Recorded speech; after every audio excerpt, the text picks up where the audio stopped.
We're out here in Santa Barbara where we have just finished riding a full day on the 2022 Harley-Davidson Nightster. This is obviously a big departure from previous Sportsters. This is a big change from the Sportster S that we saw released earlier this year, but now we've gotten a chance to spend some time on this. Let's get into what's new about this bike, what has changed from the Sportster S to this model, and what we found out through our testing today. So compared to the Sportster S, the first thing that most people will notice are you have dual outboard shocks, you have different wheel sizes, you have a 975T instead of the 1250T. This engine is much different. It has variable valve timing on only the intake, so that has a different camshaft than you see on the Sportster S. It also only has one spark plug per cylinder as opposed to two on the Sportster S. Also, the 3 balancers in the engine are tuned differently, so the engine feels a little different than that 1250T does. As you go to these more traditional cruiser wheel sizes, you see a 16-inch wheel in the rear, 19-inch in the front. They're also much narrower than you see on the Sportster S, so this means the bike drops in a little easier. Handling on this was actually exquisite. The bike handles very well and drops into the turns easily. You have Showa dual bending valve suspension in the front that feels tight and composed. It didn't dive too much on braking. The chassis felt really stable. It felt really firm. And as you're pushing this bike, it doesn't have a lot of wiggle. It was really confidence inspiring. It felt very planted. It was tracking and following the line that I was telling it to follow. Overall, the engine in this bike, that 975T, it really does feel like a sport bike engine in a cruiser chassis. Obviously, this is a different cruiser chassis than we've seen on previous Sportster models. That engine is a load-bearing component, which adds some rigidity to the chassis there. But this engine revs up quickly. It delivers great power. It delivers pretty flat torque curve from 3,000 RPM to 6,000 RPM, peaking at 70 foot-pounds of torque at 5,000 RPM. But that power is linear, it's deliverable, it's ready when you ask for it. The engine revs up over 9,500 RPM, so it keeps going. It produces peak horsepower of 90 horse at 7,500 RPM, but if you keep climbing those revs, it's not gonna cut off on you.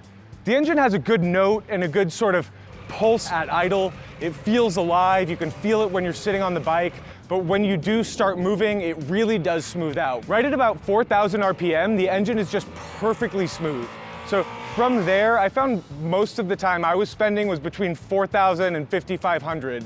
And the engine feels alive, you can feel it, it is smooth, that vibration isn't fatiguing or bothersome in any way.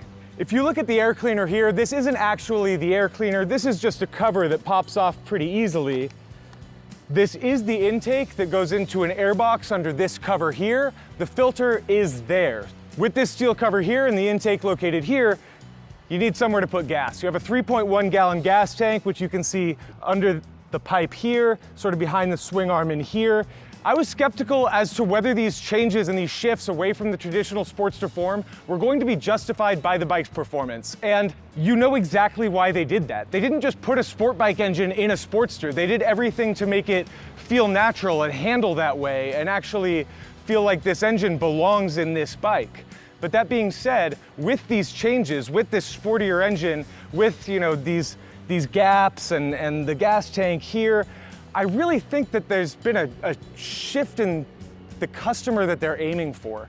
The past Sportster air-cooled, very customizable, very traditional, and this is very much a different beast. It's much more high-performing, high-revving. The accessory catalog is much smaller, only from Harley-Davidson. So while the changes here are absolutely justified by performance, I think just like Harley-Davidson finds the balance between tradition and performance there, customers will sort of have to find the balance as well, whether this is the right proportions of performance and tradition for them, or if they want to be shopping something like the very similarly priced Softail Standard. As we got into the twisties on this bike and started really hitting the turns, I was surprised to find the first turn I was barreling into and thought I was coming in too fast, but I kept leaning and the bike just had enough angle to give.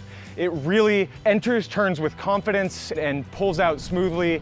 I was very impressed by the handling of this bike throughout. Ergonomics, are really similar to past Nightster models. When you sit on the bike, it's pretty standard. You're pretty upright here, pretty squared off body position. My knee is not above the tank. I'm 6'4". Most of the time with mids, you sort of expect to be cramped up at my height, but I wasn't bothered by the ergonomics at all. The one thing that I was bothered by as far as this ergonomic design, however, was when you look at the mid-mounted foot controls here, they're only about 3 inches long. And that's a great way to add lean angle, and it's a great way to avoid scraping. But when you're out riding the bike, what that leads to is chamfered shoes. Rather than scraping the peg, you scrape your shoe. And so it doesn't necessarily give you more lean angle, it just changes what you're sacrificing when you push the bike. Up front, we see only a single front disc brake. Feel through the lever was pretty good. It was more than adequate, but not amazing. I wish I had just a little bit more power, a little bit more bite to sort of match the sporty nature of the engine. So when you're shifting through the gearbox, you can really feel when it clicks in, but you have to be really very intentional with your shifts. It's a little bit stiff on the lever, so you really have to work it, and I did have a couple missed shifts when I was testing that today. So the Nightster comes equipped with 3 ride modes. It has rain, which does cut back on power. It's a great ride mode for beginners that want to see what this bike can do, but not be intimidated by the power output. It just mellows out that curve so that in the rain, you wouldn't lose traction as quickly, or for a beginner rider, you're not just launching like you would in sport or road mode. Road mode is the most even. That's what I found that I like to stay in. Sport mode was a bit abrupt in initial fueling. It felt a bit twitchy and a little bit grabby, so I didn't like to ride in that mode very much. Traction control did feel overactive to me. You could still spin the tire a little bit in the higher revs, but in the lower revs when you're launching, it seemed to really cut power on that initial clutch drop. Road mode with TC off was where I found myself really enjoying the bike the most. These new Nightsters are available now in Harley-Davidson dealerships. MSRP is $13,499. In this Redline Red, that adds $350 to that price.